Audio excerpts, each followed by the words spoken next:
الحمد لله نحمده ونستعينه ونستغفره ونؤمن به ونتوكل عليه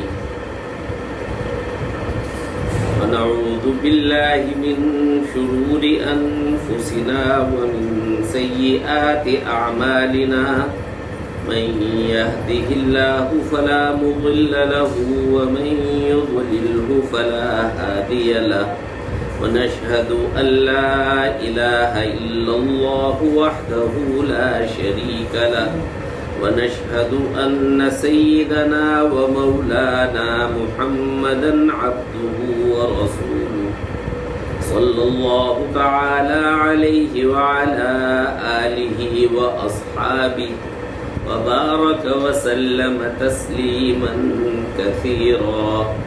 أعوذ بالله من الشيطان الرجيم. بسم الله الرحمن الرحيم. قل إني نهيت أن أعبد الذين تدعون من دون الله قل لا أتبع أهواءكم قد ضللت إذا وما أنا من المهتدين. قل إني على بينة من ربي وكذبتم به ما عندي ما تستعجلون به إن الحكم إلا لله يقص الحق وهو خير الفاصلين. قل لو أن عندي ما تستعجلون به لقضي الأمر بيني وبينكم والله أعلم بالظالمين. وعنده مفاتح الغيب لا يعلمها إلا هو ويعلم ما في البر والبحر وما تسقط من ورقة إلا يعلمها ولا حبة في ظلمات الأرض ولا رطب ولا يابس إلا في كتاب مبين. وهو الذي يتوفاكم بالليل ويعلم ما جرحتم بالنهار ثم يبعثكم فيه ليقضى أجل مسمى ثم إليه مرجعكم ثم ينبئكم بما كنتم تعملون. اے پیغمبر آپ فرما دیجئے اللہ کے سوا جن جھوٹے معبودوں کو تم پکارتے ہو مجھے ان کی عبادت کرنے سے منع کیا گیا ہے. کہہ دیجئے کہ میں تمہاری خواہشات کے پیچھے نہیں چل سکتا. اگر میں نے ایسا کیا تو گمراہ ہوں گا اور میرا شمار ہدایت یافتہ لوگوں میں نہیں ہوگا. کہہ دیجئے مجھے اپنے پروردگار کی طرف سے ایک روشن دلیل مل چکی ہے جس پر میں قائم ہوں اور تم نے اسے جھٹلا دیا ہے. جس چیز کے جلدی آنے کا تم مطالبہ کر رہے ہو وہ میرے پاس نہیں ہے. حکم اللہ کے سوا کسی کا نہیں چلتا. وہ بہترین فیصلہ کرنے والا ہے. یقص الحق وهو خیر الفاصلین. وہ حق بات بیان کر دیتا ہے اور وہی سب سے بہتر فیصلہ کرنے والا ہے. کہہ دیجئے اگر میرے پاس اس چیز کا اختیار ہوتا جس کی تم جلدی مچا رہے ہو تو میرے اور تمہارے درمیان فیصلہ ہو چکا ہوتا. اور اللہ ظالموں کو خوب جانتا ہے اور اسی کے پاس غیب کی کنجیاں ہیں جنہیں اس کے سوا کوئی اور نہیں جانتا. خشکی اور سمندر میں جو کچھ ہے وہ اس سے واقف ہے. کسی درخت کا پتا نہیں گرتا، کسی درخت کا کوئی پتا نہیں گرتا جس کا اسے علم نہ ہو. زمین کی اندھیریوں میں کوئی دانہ یا کوئی خشک یا تر چیز ایسی نہیں ہے جو ایک واضح کتاب یعنی لوح محفوظ میں درج نہ ہو، اور وہی ہے جو رات میں یعنی نیند میں تمہاری روح قبض کر لیتا ہے، اور دن بھر میں جو کچھ تم نے کیا ہوتا ہے اسے بھی وہ خوب جانتا ہے، پھر اس نئے دن میں تمہیں زندگی بخش دیتا ہے تاکہ تمہاری مقررہ مدت زندگی کی عمر کی پوری ہو جائے۔ ثم ينبئكم بما كنتم تعملون ثم إليه مرجعكم ثم ينبئكم بما كنتم تعملون، پھر اسی کے پاس تم لوٹ کر جاؤ گے، اس وقت وہ تمہیں بتائے گا کہ تم کیا کیا کرتے تھے۔ یہ ترجمہ ہے آیت نمبر 56 سے آیت نمبر 60 تک کا، اور ہم مطالعہ کر رہے ہیں سورہ انعام کا۔ ان آیات میں اللہ سبحانہ و تعالی نے جناب رسول اللہ صلی اللہ علیہ وآلہ وسلم کو یہ حکم دیا ہے کہ آپ مشرکین سے دو ٹوک گفتگو فرمائیے، اور آپ ان سے صاف صاف گفتگو فرما لیجئے کہ جن جھوٹے معبودوں کی تم عبادت کرنے میں لگے ہوئے ہو، مجھے تو ان کی عبادت سے منع کر دیا گیا ہے۔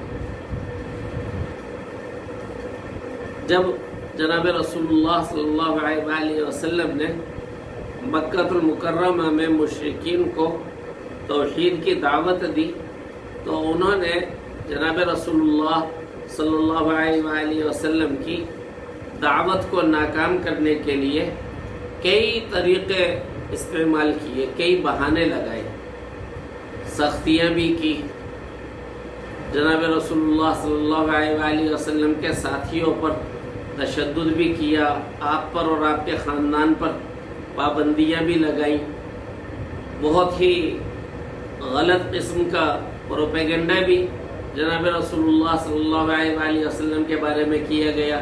کبھی کہا گیا کہ اہل کتاب سے باتیں لے کر ہمارے سامنے بیان کرتے اور کہتے ہیں یہ وحی نازل ہوئی ہے، کبھی کہتے ہیں کہ فلاں فلاں سے سیکھ کر باتیں بیان کرتے ہیں، کبھی کہتے ہیں جادوگر ہے، کبھی کہتے ہیں کہ مجنون ہے اور پاگل پن میں ایسا کہتے ہیں، کبھی دھمکیاں دیتے، کبھی لالچ دیتے۔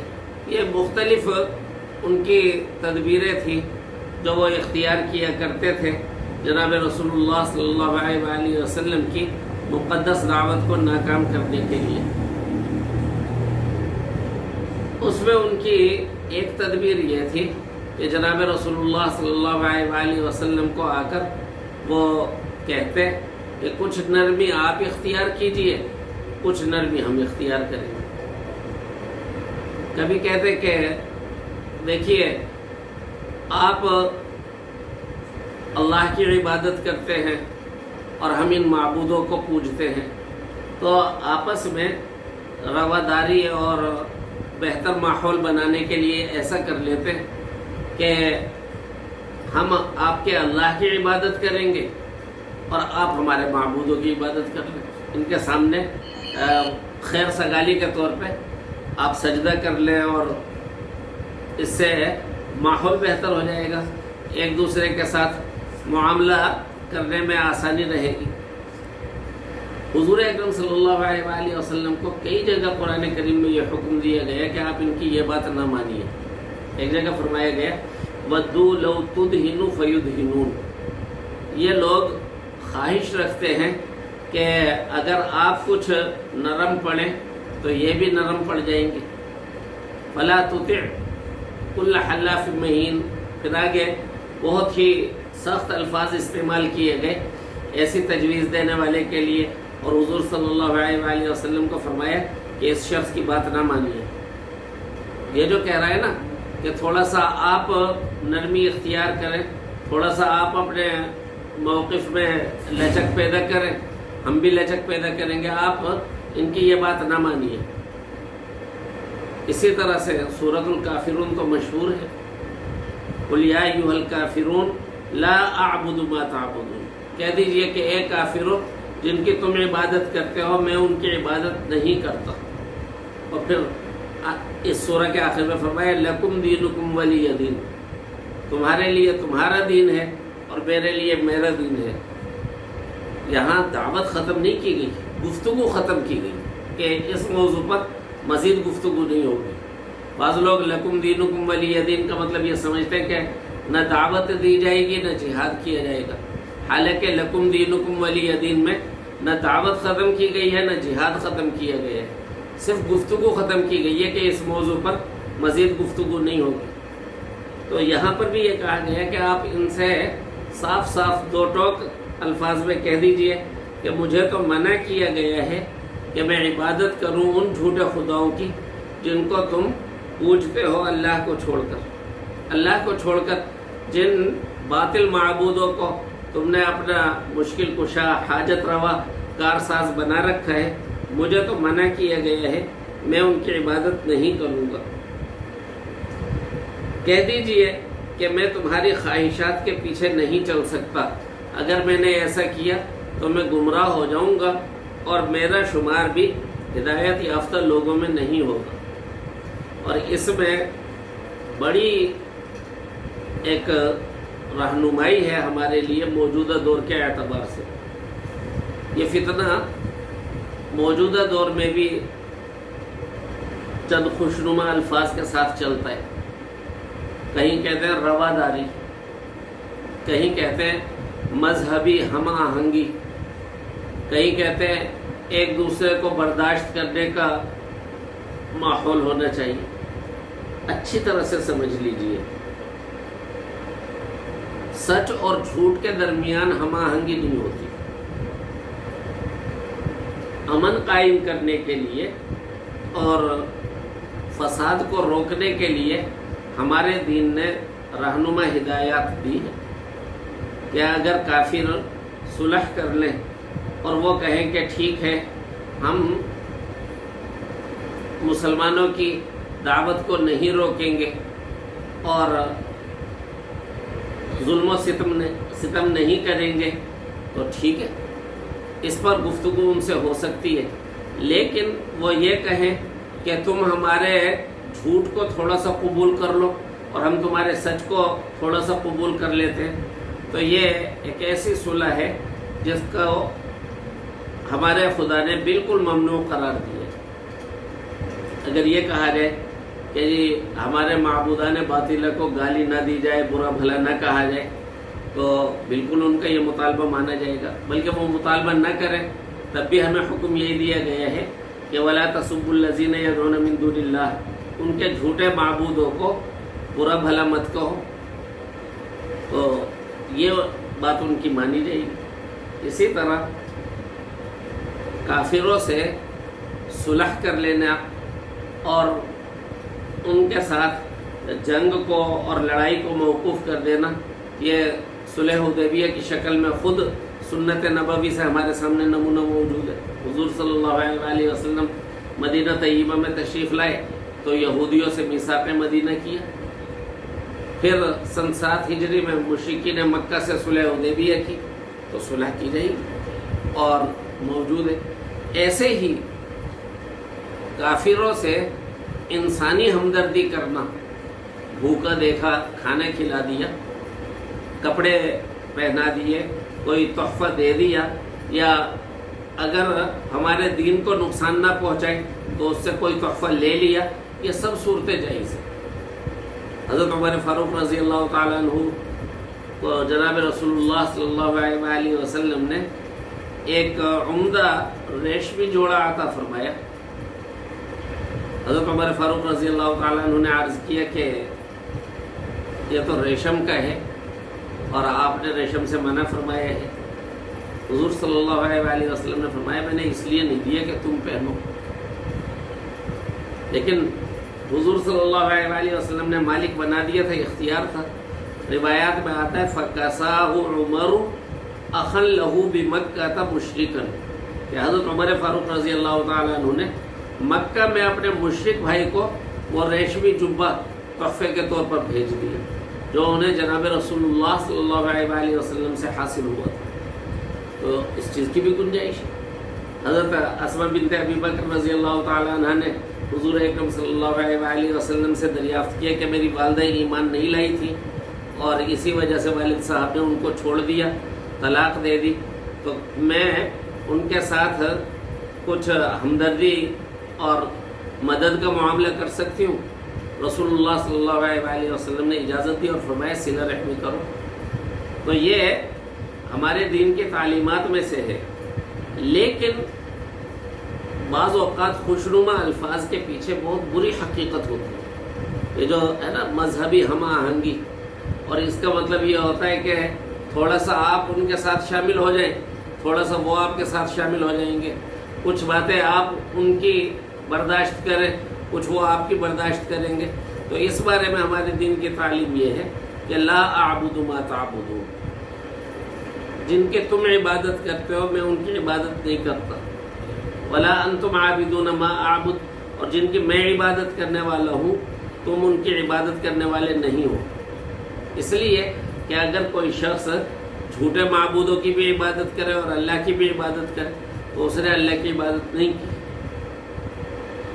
اللہ سبحانہ و تعالی تمام شریکوں سے بے نیاز ہے، اور اگر کوئی شخص ملاوٹ والی عبادت اللہ کے لیے پیش کرتا ہے تو اللہ سبحانہ و تعالی اس کو قبول ہی نہیں فرماتے جن کے لیے یہ عبادت کی ہے انہی سے جا کے اجر لے لو۔ اور حضور اکرم صلی اللہ علیہ وآلہ وسلم کو اس چیز سے منع کیا گیا کہ آپ ایسا نہ کریں۔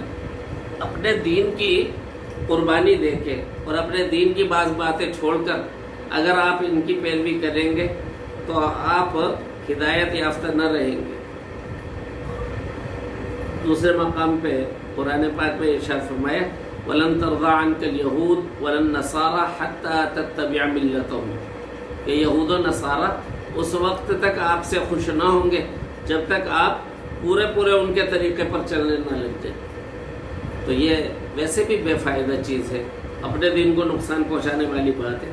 تو شائستگی ہونی چاہیے اور ہمارے دین کی جو تعلیمات ہیں ان کے مطابق ظلم اور فتنہ و فساد سے بچنا چاہیے، اور دوسروں کے مقدسات کے بارے میں اور ان کی مقدس شخصیات کے بارے میں ہمیں برے الفاظ نہیں بولنے چاہیے، لیکن اپنے دین کو نہیں چھوڑنا چاہیے۔ اور مذہبی ہم آہنگی کا یہ مطلب نہیں ہے کہ ہم ان کے کفر کو اور شرک کو اختیار کر لیں کسی درجے میں بھی۔ قل لا اتبع اہواءکم، فرمایا کہہ دیجئے کہ میں تمہاری خواہشات کے پیچھے نہیں چل سکتا۔ قد ضللت اذا وما انا من المهتدین، اگر میں نے ایسا کیا تو میں گمراہ ہو جاؤں گا اور ہدایت یافتہ لوگوں میں میرا شمار نہ ہوگا۔ قل انی علی بینۃ من ربی وکذبتم بہ، کہہ دیجئے کہ میں تو اپنے رب کی جانب سے ایک دلیل روشن پر قائم ہوں اور تم نے اس کو جھٹلا دیا ہے۔ ہمارے درمیان موافقت کیسے ہو سکتی ہے اور ہمارے درمیان اس طرح کی ہم آہنگی کیسے ہو سکتی ہے، جبکہ حال یہ ہے کہ اللہ سبحانہ و تعالی نے مجھے بہت واضح ہے اور دلیل پر قائم راستہ عطا فرما دیا ہے، تم اس کو جھٹلا رہے ہو۔ بینہ کا معنی ہوتا ہے واضح دلیل۔ قرآن مجید کی ایک سورت کا نام بھی ہے سورہ بینہ، تو بینہ کہتے ہیں واضح دلیل کو، روشن دلیل کو، ایسی دلیل جو وحی کے بھی مطابق ہو اور عقل کے بھی مطابق ہو، عقل کے بھی مطابق ہو اور وحی کے بھی مطابق ہو۔ اور دیکھیے عقل سلیم اور نقل صحیح ان کے درمیان کبھی بھی تعارض نہیں ہوتا۔ اگر عقل سلیم ہو اور روایت صحیح ہو ایک نتیجے پر پہنچیں گے۔ بعض جگہ ایسا لگتا ہے نا کہ دین کی بات میں اور عقل میں ٹکراؤ نظر آتا ہے، کہ دین ایک بات بظاہر ہمیں وہ بات دینی لگ رہی ہے لیکن اس کا عقل سے ٹکراؤ ہے، تو اچھی طرح سے دونوں طرف چیک کرنا چاہیے۔ یا تو نقل صحیح نہیں ہوئی ہوگی کہ وہ بات دین نہیں ہوگی، ہم نے اپنی طرف سے اس کو دین سمجھ لیا ہوگا، یا پھر عقل سلیم استعمال اور نقل صحیح ان کے درمیان کبھی بھی تعارض نہیں ہوتا، اور جو بات عقل سلیم سے بھی ثابت ہو جائے اور نقل صحیح سے بھی ثابت ہو جائے اس کو کہتے ہیں بینہ۔ یہ ہمارا دین ہے، الحمدللہ یہ ہمارا دین ہے کہ نقل صحیح سے بھی ثابت ہے اور عقل سلیم سے بھی ثابت ہے۔ فرمایا کہہ دیجئے کہ میں تو ایک بینہ پر قائم ہوں جو مجھے میرے رب کی جانب سے مل چکی ہے، وَكَذَّبْتُمْ بِهِ، اور تمہارا حال یہ ہے کہ تم اس کو جھٹلا چکے ہو، لہٰذا ہمارے درمیان اس پر موافقت نہیں ہو سکتی اور مل بیٹھنے کا کوئی راستہ اس پر تو نہیں ہے۔ پھر وہ اگلی بات کرتے تھے کہ اگر ہم سراسر غلط ہیں تو جس عذاب کی دھمکی دے رہے ہو وہ عذاب لے آؤ۔ تو فرمایا ما عندی ما تستعجلون بی، جس چیز کی تم جلدی مچا رہے ہو وہ چیز میرے اختیار میں نہیں ہے۔ عذاب کی تم جلدی مچا رہے ہو تو عذاب دینا میرے اختیار میں نہیں ہے، یہ اللہ سبحانہ و تعالی کا فیصلہ ہے۔ اگر وہ چاہیں گے تو تمہیں عذاب میں مبتلا کر دیں گے جلدی یا دیر سے، اگر وہ چاہیں گے تو موت کے بعد پر چھوڑ دیں گے، اگر چاہیں گے تو ہدایت عطا فرما دیں گے۔ ما عندی ما تستعجلون بی، جس چیز کی تم جلدی مچا رہے ہو یہ میرے پاس نہیں ہے۔ ان الحکم الا للہ، اللہ کے سوا کسی اور کا حکم نہیں چلتا۔ یقص الحق وہو خیر الفاصلین، وہ حق بات بیان کر دیتا ہے اور وہی سب سے بہتر فیصلہ کرنے والا ہے۔ حضور اکرم صلی اللہ علیہ وآلہ وسلم پر جو وحی نازل ہوئی اس وحی میں کئی مقامات پر یہ بتلا دیا گیا کہ اس چیز کا آپ کو اختیار نہیں ہے۔ جیسے یہاں عذاب کے بارے میں آ رہا ہے کہ عذاب کا آپ کو اختیار نہیں ہے، اسی طرح انک لا تہدی من احببت ولکن اللہ یہدی من یشاء، جس کو آپ چاہیں ہدایت نہیں دے سکتے، اللہ ہی جس کو چاہتا ہے ہدایت دیتا ہے۔ بتلا دیا گیا کہ ہدایت کا اختیار بھی اللہ سبحانہ و تعالی کے پاس ہے۔ انبیاء کی جو اصل ذمہ داری ہوتی ہے وہ ہوتی ہے خوشخبری دینا، ڈرانا، ان کی طرف آئی ہوئی وحی کو بیان کر کے پہنچا دینا، وحی کو بیان کرنا اور اس کی تعلیم دینا، اور جو باتیں وحی جلی کے اندر نہیں ہیں ان باتوں کو اپنی سنت کے ذریعے واضح کرنا۔ جیسے قرآن مجید میں نماز کا حکم ہے، نماز کا طریقہ نہیں ہے، تو یہ نماز کا حکم وحی ہے اور حضور صلی اللہ علیہ وآلہ وسلم نے اپنی سنت کے ذریعے بتلایا کہ نماز یوں پڑھی جائے گی، وہ اس وحی کا بیان ہے۔ یہ ہے انبیاء کی ذمہ داریاں۔ لیکن عذاب دے دے، ہدایت سے نواز دے، دنیا کے اندر مالا مال کر دے، مختلف قسم کے اپنے کمالات دکھلائیں کہ دنیا بھر کے خزانے پاس ہیں یا غیب کی خبریں دے رہے ہیں، تو قرآن میں کئی جگہ اس چیز کی وضاحت کر دی گئی ہے، اور پچھلے رکوع میں ہمارے یہاں بھی یہ بات آئی ہے کہ یہ ہے انبیاء کے کام نہیں ہے۔ تو یہاں فرمایا کہ میرے پاس اس چیز کا اختیار نہیں ہے جس کی تم جلدی مچا رہے ہو۔ اچھا، سورہ انعام جیسے عرض کیا تھا مکی دور کی تقریباً آخری صورتوں میں سے ہے، اور اس وقت مسلمانوں کی اور مشرکین کی کشمکش عروج پر پہنچ چکی تھی، وہ بھی اپنی آخری حد پر آ گئے تھے، اور مسلمانوں کا صبر بھی اب پیمانہ لبریز ہونے ہی والا تھا۔ دیکھیے اگلا جملہ اس کشمکش کو بیان کرتا ہے جس کشمکش میں اس وقت مسلمان تھے اور جناب رسول اللہ صلی اللہ علیہ وآلہ وسلم تھے۔ فرمایا قل لو ان عندی ما تستعجلون به لقضی الامر بینی و بینکم، کہہ دیجئے کہ اگر میرے پاس اس چیز کا اختیار ہوتا جس کی تم جلدی مچا رہے ہو تو میرے اور تمہارے درمیان فیصلہ ہو چکا ہو۔ اللہ سبحانہ و تعالیٰ کا حلم ہے، اور اللہ سبحانہ و تعالیٰ کے ہاں وقت مقرر ہے کہ تمہیں مہلت ملی ہوئی ہے اور تم یہ کر رہے ہو۔ اگر اختیار ہوتا میرے پاس تو کب کا فیصلہ ہو چکا ہوتا۔ واللہ اعلم بالظالمین، اور اللہ ظالموں کو خوب جانتا ہے، یعنی نمٹے گا، چھوڑے گا نہیں، مہلت دے رہا ہے، ڈھیل دے رہا ہے، لیکن ایسا نہیں ہے کہ اسے خبر نہ ہو، اسے پوری خبر ہے، جب وقت آئے گا تو نمٹے گا۔ اب یہاں بتلا دیا گیا کہ عذاب کا صحیح وقت وہ بھی اللہ سبحانہ و تعالی ہی کو معلوم ہے۔ تو اب آگے دوبارہ اللہ سبحانہ و تعالی کے علم غیب کو بیان کیا جا رہا ہے۔ علم غیب یہ اللہ سبحانہ و تعالی کی توحید کی دلیلوں میں سے ہے، اور قرآن مجید میں جہاں بھی اللہ سبحانہ و تعالی کے علم غیب کو بیان کیا گیا ہے توحید کی ایک دلیل کے طور پر بیان کیا گیا ہے۔ فرمایا وَعِندَهُ مَفَاتِحُ الْغَيْبِ لَا يَعْلَمُهَا إِلَّا هُوَ، اور غیب کی کنجیاں اسی کے پاس ہے، اللہ کے سوا کوئی بھی نہیں جانتا۔ غیب کی کنجیوں سے کیا مراد ہے؟ غیب کی کنجیوں سے وہی 5 چیزیں مراد ہیں۔ ان اللہ عنده علم الساعة وينزل الغيث ويعلم ما في الارحام وما تدري نفس ماذا تكسب غدا وما تدري نفس بأي ارض تموت، اور سورہ انعام کے شروع میں بھی انہی 5 چیزوں کا بیان گزر چکا ہے، اور ان کا خلاصہ یہ ہے انفرادی ابتدا اور انتہا، فرد کی ابتدا، فرد کی انتہا، معاشرے کی ابتدا، معاشرے کی انتہا، اور پھر ابتدا اور انتہا کے درمیان کی بھاگ دوڑ۔ یہ 5 چیزیں ان کو کہا جاتا ہے مفاتیح الغیب۔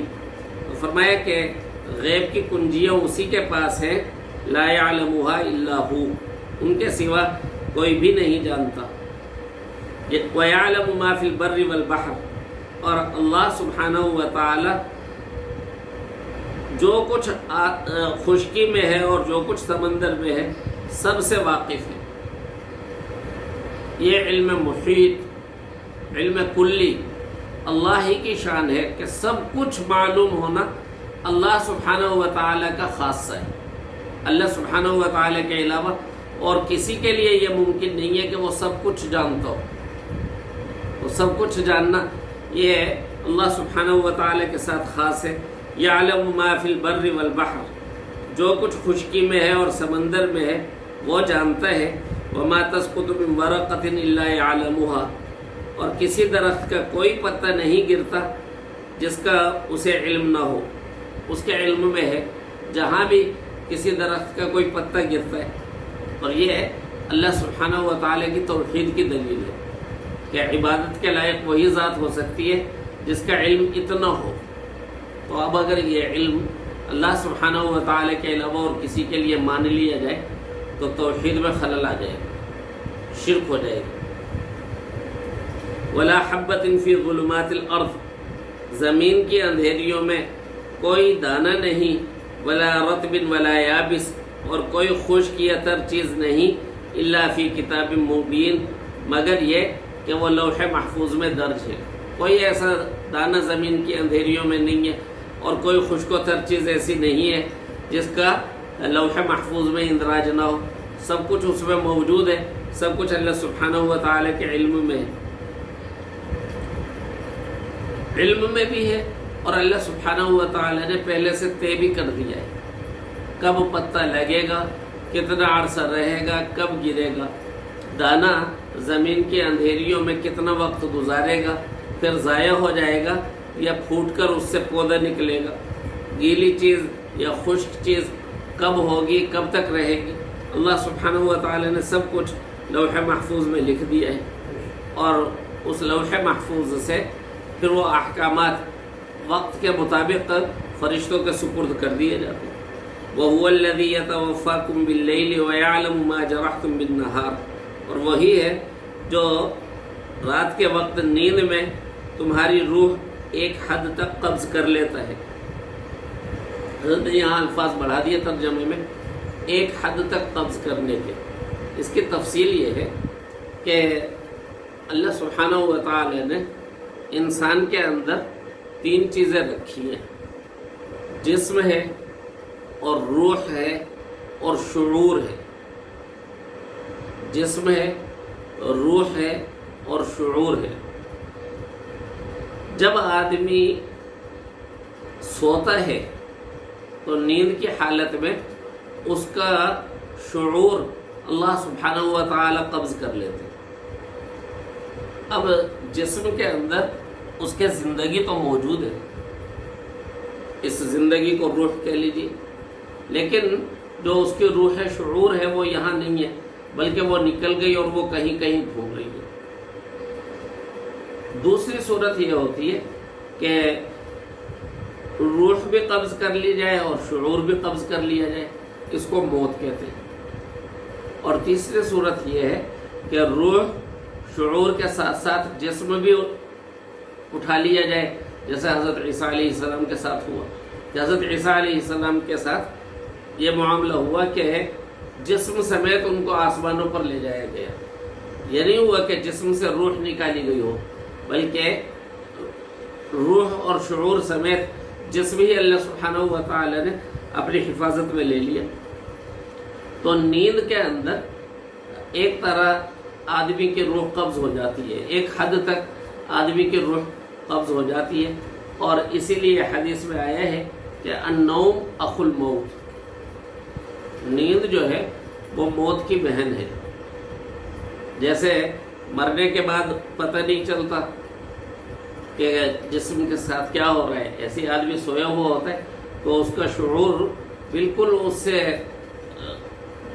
لا تعلق ہو چکا ہوتا ہے۔ اب اگر جسم کو کوئی حادثہ پیش آ جائے تو اس کا سوئے ہوئے آدمی کو پتہ نہیں چلتا۔ دوسرے مقام پہ اللہ سبحانہ و تعالی نے ارشاد فرمایا اللہ یتوفی الانفس حین موتها والتی لم تمت فی منامها، کہ اللہ سبحانہ و تعالی جانوں کو قبض کر لیتے ہیں موت کے وقت، اور جن کی موت نہیں آتی تو ان کی روح بھی قبض کی جاتی ہے ایک حد تک نیند میں۔ پھر جن کے اوپر موت کا فیصلہ ہو گیا تو ان کی روح تو واپس ہوتی ہی نہیں ہے، اور دوسری جو روحیں ہیں وہ جاگنے پر جسم میں واپس آ جاتی ہیں۔ فرمایا وَيَعْلَمُ مَا جَرَحْتُمْ بِالنَّهَارِ، اور دن میں جو کچھ تم کرتے ہو اس کو بھی جانتے ہیں۔ ثُمَّ يَبْعَثُكُمْ فِيهِ لِيُقْضَىٰ أَجَلٌ مُّسَمًّى، پھر تمہیں نئے دن میں اسی دنیا میں نئی زندگی دے دیتا ہے، لِيُقْضَىٰ أَجَلٌ مُّسَمًّى، تاکہ مقررہ مدت پوری ہو جائے۔ روح دوبارہ جسم میں واپس اس لیے آ گئی کہ ابھی موت کا وقت نہیں آیا، جب موت کا وقت آ جاتا ہے پھر روح واپس نہیں آتی۔ ثم الیہ مرجعکم ثم ینبئکم بما کنتم تعملون، پھر اسی کے پاس تم کو لوٹ کر جانا ہے، اس وقت وہ تمہیں بتائے گا کہ تم کیا کیا کرتے تھے۔ یہ اللہ سبحانہ و تعالی کے علم کلی کا، علم غیب کا بیان ہے، اور جیسے میں نے عرض کیا توحید کی دلیل کے طور پہ اس کو یہاں ذکر فرمایا ہے۔ اللہ سبحانہ و تعالی ان باتوں میں جو بھی نور اور ہدایت ہے وہ ہم سب کو عطا فرمائے۔